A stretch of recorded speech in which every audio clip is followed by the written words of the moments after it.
I'm sorry, did I wake you? No. It's early. Why don't you go back to sleep? Tom, what are we going to do about the immigration people? Oh, Faith, I don't know. There must be ways we can stall. Well, the letter says 10 days. But that's just a deadline to make an appointment. In the meantime, I'm sure Frank could look through the immigration law and find ways to put it off. Once my name's in the wind, word will get back to Limerick. Maybe I can put off the appointment, but I can't put off the Donnells. One hint that I'm alive and then send over young Michael to finish Liam's work.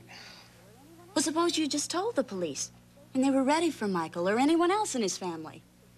They protect you, and Frank takes care of legal business. Could they protect you? Maeve? Johnny? Your brother could be mistaken for me in the dark. Frank, too. Faith, I can't stay. You see that, don't you? No, I don't. Oh, you're a little tiger. At least talk to Frank before you start packing. Please? I plan on doing that anyhow. Call him. I will. Today. No, now, at home. But if he's at home, he's asleep. Should I try his office? Yes. It's, 555-2689. No, wait, 2698. 2698.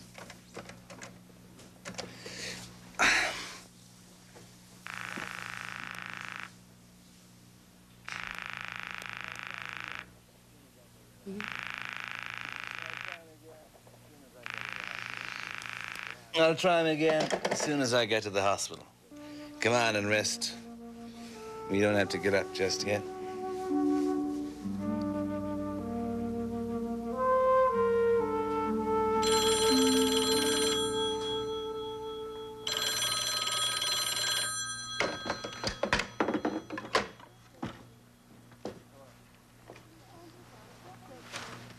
Hey, hello.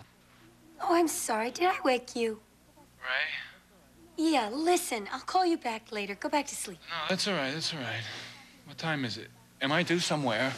No, but the press conference is on for this afternoon, and I thought you might want to drop by and pick up that material. Oh, yeah, great. What time is it anyway? Ray, it's not even 7 o'clock. I'm sorry. I got an early start, so it feels like the middle of the morning to me. I don't know how you do this. Sounds like you had a late night. You sound like June Allison. What, do you have a cold? I have laryngitis, and I refuse to discuss it. Did you have a late night? Oh, no, I took Jill home right after dinner, and... all right, I'll be over in a little while. You can make it for lunch if you'd like. Well, I better see how the morning goes first. Whenever. I'll be here all day. Okay, goodbye. Oh, Frank, don't make any plans for this evening. You have that unit benefit thing. Well, I thought we decided no on that. Well, word has it you're expected. Don't worry. You'll be able to get through in time to get a good night's sleep. You free? Yeah. Good. Wonderful, in fact. I'll see you soon. Bye-bye. Yeah. Spent last night in your own little bed? Gonna spend tonight in your own little bed. Good.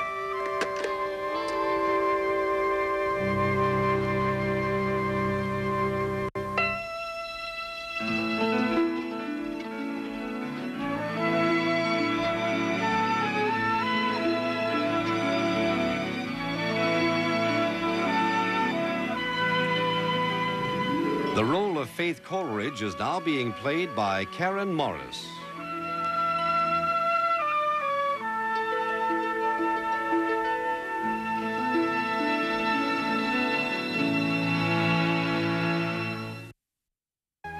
I'm sorry I took so long. Timing's perfect as far as I'm concerned. I was clearing the decks so we could have some time to go over some homework. And I have pulled everything we're gonna need. I said some homework, Ray, not extensive research. Here is some, and here is backup just in case. Well, I might have known. Yeah, you might have. Ah, and I suppose that is hot, too? Absolutely. You know, you do have a knack for creating order. I do my best. Life doesn't always cooperate, however. Yeah, that was quite a coincidence last night. Thank you. Levin's is a terrific restaurant. Yeah, it's sort of a neighborhood tradition. So Seneca was telling me. Was he? Yeah. We were stunned when the two of you walked in. Likewise, when we noticed you and the great doctor. Mm-hmm.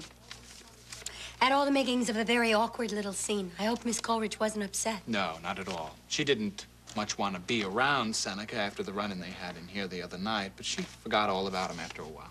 I'm glad. Seneca was fine, too. You mean he didn't get drunk? Oh, Frank, come on. That panel meeting was an isolated incident. He's not a drinker. Except when he wants to make a scene. It's interesting that you could forgive and forget so easily. Frank, he apologized. Besides, he agreed to stay with the panel, which means that we can hang on to the prestige his name means. All things considered, I don't see there's any reason to hold a grudge. Still angry? No, I'm not angry. I'm a little resentful. Why? I don't understand. Why don't we just drop it, okay, Ray? No, I really don't think there should be any tension between us. Please tell me why you are a little bit resentful. Betrayed is a better word. You are my campaign manager, my advisor. And Seneca is a man I neither like nor trust, and you know that. But yet you bring him in on the panel, and while you tell me that'll be useful, I go along with it. But he caused trouble, Ray. He made trouble. That meeting came this close to being a total fiasco. Now, you and we pulled it out. Terrific. But I'm not about to pat Seneca on the back, and I don't think you should be doing it either. You still haven't answered my question. All I have done is involve him in a very small area of your campaign because his name might be important for you. My candidate. Now, where does that constitute betrayal? You didn't bring him out to dinner to discuss our campaign. Oh, I see. Begins to make sense. Look, Frank, weeks ago, you made a very clear line of distinction between what is my business, i.e. politics, and what is not, i.e. your personal life, specifically your relationship with Miss Coleridge. And I agreed to honor that distinction. However, I assumed it went both ways. I have a private life, too. And believe me, I am not trying to interfere in your... Felt like interference. Oh, come on. I enjoy his company, that's all. Good. Look, can we get back to our homework? Of course, absolutely. Fine with me. Now, it says here I'll be talking to Finelli, Jack, good. Roth, Hampton, and Judy Johnson? Yeah. You know her? No, but I read her stuff. She's got a terrific mind. Yeah. Well, you're in for a real treat. Bill hired Judy long before she won all those prizes. She was his favorite on the New York paper. Well, I better take all of this and go off somewhere and study it. I'll be ready for anything that way. Oh, come on. You're already ready for anything. Stay and have lunch with me. We'll run them down together. I'd like to, Ray, but I have an appointment with Tom Desmond. Tom Desmond? Yeah. You're doing some legal work for him? Well, I might be. I really wish I could stay. I wish you could, too. However, see you this afternoon. Don't be late. You too. I'm never late. Ray, I'm sorry if I stepped on your toes about Seneca. It's forgotten.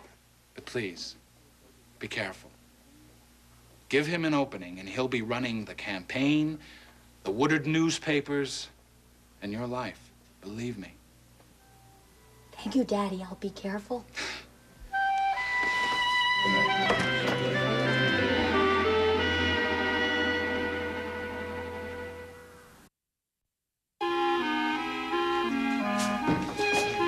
Well, if it isn't himself, the top of the day to you, John. Hey, Jack, how are you? Good. Just on my way over to Frank's for the press conference. You walking over? Yeah, I can be ready in a couple of minutes. Just looking at this crazy letter from Siobhan. He finally wrote the news I've been waiting to hear. She's coming home next week. You're kidding. Right. You mean I'm finally gonna meet the mysterious Ryan? Oh, absolutely. If she doesn't end up in jail. Of course, she doesn't say when. She could show up any day, I suppose. If she doesn't end up in jail. Well, yeah. But for organizing the teacher strike. You knew about that, didn't you? No. Yeah, well, I thought Maeve must have told Mary last week or when we got our last letter. Well, if she did, Mary never mentioned it to me. Oh, well, listen to this. Yeah. Well, your darling daughter's brought a little of old New York to the boonies. Nobody here's ever seen a wildcat work stoppage, complete with pickets, singing, and street theater. The kids are having a ball, being locked out of school, and we're high on the sheer delight of rebellion. The town isn't entirely thrilled, though we do have wonderful parent support. The principals tried a Lynch Siobhan Ryan campaign, but it barely got off the ground. Excuse the pun. At this point, it looks as if the board's going to meet about 80% of our demands. So I guess the fun's almost over. Sigh. That's your right, sigh. There's some sort of injunction hovering over my head, but I have a gorgeous legal aid lawyer who's promised to save me. He also wants to live with me. But I explained that my heart belongs to Daddy, with whom I will soon be reunited. Next week, if I stay out of jail. So much for my teaching career, folks. Let's chalk it up to experience and move right along. To Australia, possibly. We'll fill you in on that when I see you, et cetera, love. That's my girl. Sounds like a very lively person. And a very courageous one, Jack. What do you mean, for starting a teacher's strike? Jack, they're getting almost 80% of their demands because of Siobhan. What are kids getting, other than street theater? Now, Jack, I am sure Siobhan exhausted all the possibilities before she settled on a strike. She loves those kids, and she's a very good teacher. Like, why should she have to put up with miserable working conditions? And apparently there are a lot of people that agreed with her. What were the conditions? Well, I don't know, but I'm sure she'll tell me when she gets home, and I'll make sure you're invited to hear it firsthand. Yep. Look, Johnny, I'm not trying to pick a fight over Siobhan. Oh, good. It's just that I have very strong feelings about activists, and I've seen plenty of them in the last 10 years.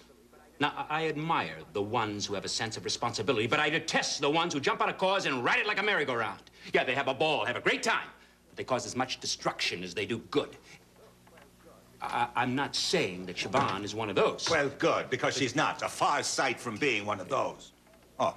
Who isn't one of those? Siobhan is coming home. You're kidding. That's terrific. What has it been, 3 years? Nearly 3 years since she's been here. Of course, we went out to see her 2 summers ago. Right.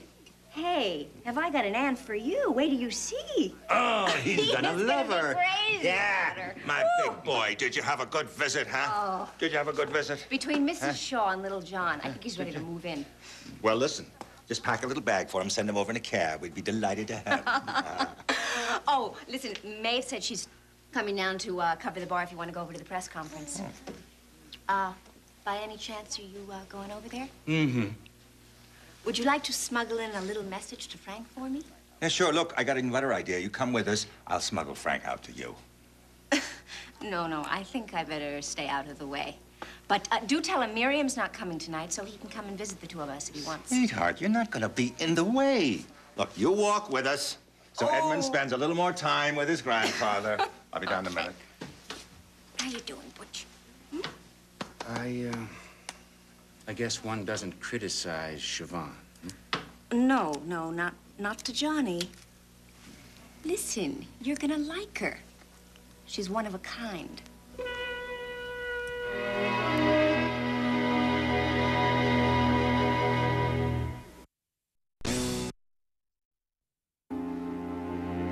So that's it. That's my problem. Illegal alien. Can't stay here, and I don't dare go home.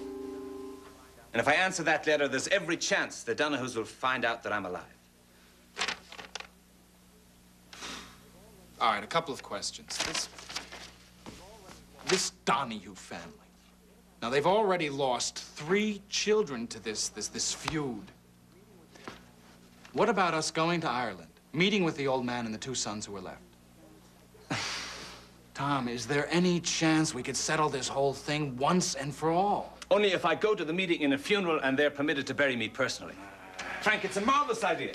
But if I contacted them, I'd be dead before I could hail a taxi to the airport. That's how it is. All right, then I'll have to go through immigration. You won't use my name, will you? Tom, I'll have to. All right, I won't. I have a friend downtown. He's with immigration, but it's okay. I trust him. Besides, he owes me a favor. After I talk with him, before I do anything else, I'll get back to you. That would be great. Suppose your friend says it's a lost cause. There's no such word. I must try that line on Faith tonight. Tom. Must be awful. Having Faith to lose on top of everything else. Yeah. Yes, it's bad timing all around. I love her. She's cautious, but I know she loves me, and, well, if I'm forced to fade out of sight, well, I would much rather not, Frank. Does she understand the situation? Sure she does. We've both read this damn thing 50 times over. To me, it says disappear. Fate's all for legal strategies. She insisted I call you. You did the right thing. You know, Faith is one of my favorite people. Why is it when a man and a woman find each other, everything gets so bloody complicated? I don't know. That's the story of my life. I'm sorry I can't get on this today. Look, I'm grateful you can do anything at all. Have yourself a brilliant press conference. I'll do my best. Tom, look. I am sure we can stall on this thing. There are all kinds of tactics we can employ to avoid deportation. But that preliminary hearing, that just might be impossible to avoid. Frank, I can't go. We don't want to force immigration to come after you. Well, if it comes to that, well, I just won't be here. I'll be gone, out of sight. No, don't even think about that. Don't even think about that. I'll get back to you soon. Okay, thanks a lot, Frank.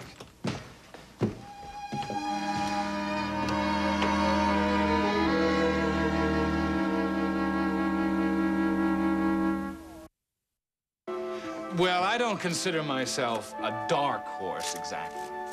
A gray one, maybe. A light gray. I think I'll just drop the horse metaphor altogether. That's just as well. It doesn't sound like a Judy Johnson column anyway. Now you're going to tell me you read every stunning word I write. I certainly do. I read Judy Johnson, the comics, and I'm through with that paper. But don't tell Mrs. Woodard. Mr. Ryan, could you lift your head up just a little bit? This way? The other way. This is fun. Great. Okay. Anything? How about one of you and Mr. Ryan? Oh, no. Absolutely not. I'm just in the background. Hey, come on. Just a little quickie. Nix, Rodney. Well, there we are, Frank. Ah, there they are. Ray, That was good to see you. I want you to meet everyone. I would like you to meet my father.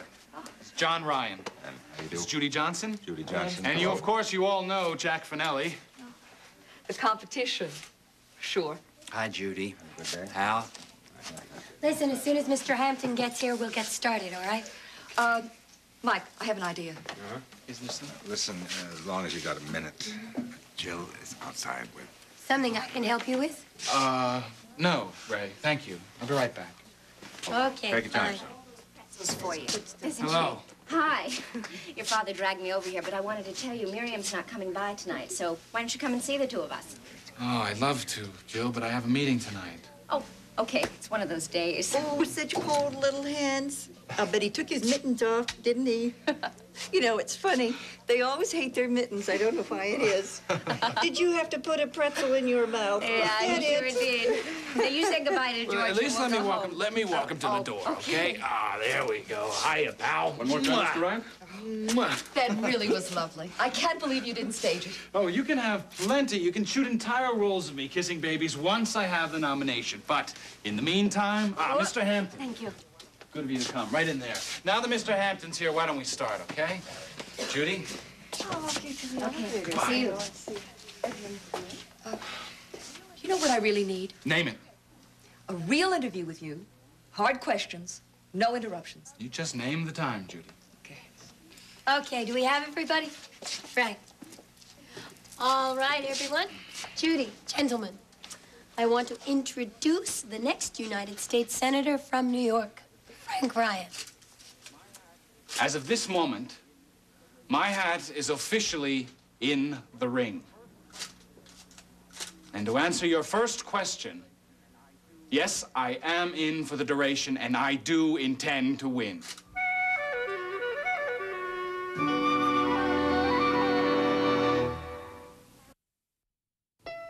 Brad Pitt, Cher, Liam Neeson, Sarah Jessica Parker, Nicolas Cage. SoapNet has the biggest names in the movies you want to watch. The Sunday Night Movies, Sunday nights at 10 p.m. on SoapNet.